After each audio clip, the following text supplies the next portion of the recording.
thank my friend and colleague from North Dakota for allowing me to speak out of order. And I might add, and I'll say this several times, what a privilege it has been for me to serve North Dakota, a man who embodies the best in a prairie populist, and one that I've had a great honor and privilege of working with for a long time. And as the hour goes near, I'll have more to say about my appreciation for the honor I've had of working with a senator from North Dakota. But I come to the floor, Mr. President, to congratulate my friend Scott Brown for a historic victory last night. Scott Brown is a man who has served his country in the National Guard, Army National Guard and Reserve. He's a person who served his state in the state legislature. He's a wonderful father, wonderful public servant, and I congratulate him on his landmark victory. I believe it was Lexington and Concord, which the shot was fired around the world. Last night, a shot was fired around this nation. A shot was fired saying, "No more business as usual in Washington, D.C. Stop this unsavory sausage-making process called healthcare reform, where special favors are dispensed to special people for special reasons in order to purchase votes." Mr. President, the American people don't want this health care reform because they don't believe it attacks the fundamental problem with health care in America, and that is there's nothing wrong with the quality, it's the cost that needs to be brought under control.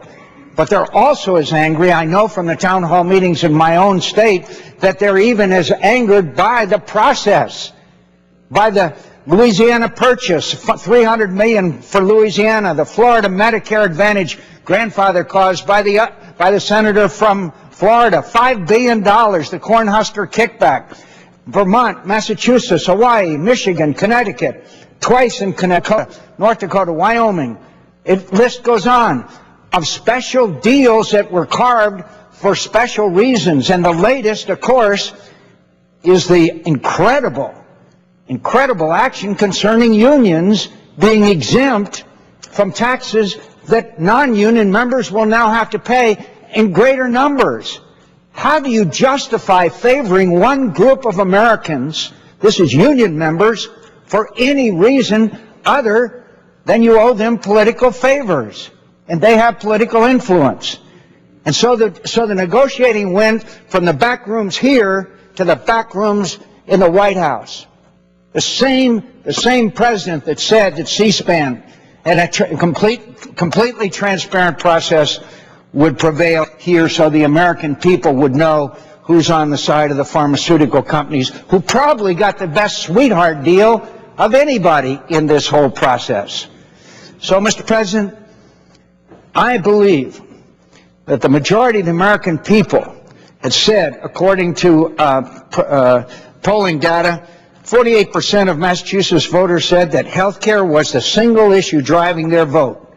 And 39% said they voted for Brown specifically because of his vocal opposition to the measure. I congratulate Scott Brown. I congratulate our new colleague, not only for standing up for what's right, but also articulating the frustration that the American people have about this process we have been through. So, Mr. President, here we are. Now the rumors are that they'll jam this proposal through the House of Representatives and then bypass what has always been the normal legislative process. They should not do that. The American people have spoken. The people have spoken for the rest of America. Stop this process. Sit down in open and transparent negotiations. Let's begin from the beginning. We can agree on certain principles and certain measures that need to be taken, like malpractice reform, like going across state lines so that people can have ensure choice, and many other ways, including perhaps a refundable tax credit for those who need health insurance, those who have pre-existing conditions. There are many things we could agree on if for the first time in this administration and in this Senate we sit down across the table from one another with honest and open negotiations and discussions. We know health care in America's costs are out of control. We know they need to be fixed. We want to be part of that process.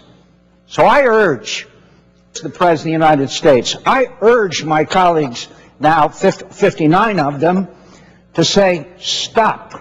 Start from the beginning. Sit down and work for America.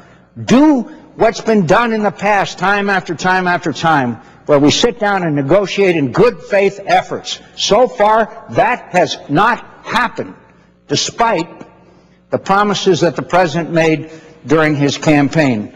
So I urge my colleagues together to say, we've got to stop this process. We've got to stop this unsavory sausage-making, Chicago style that's been going on. We have to sit down and open and honest negotiations with the American people and fix the health care problem we can do together. And that's what the American people want us to do. Again, I thank my colleague from North Dakota. I yield the floor. Mr. President.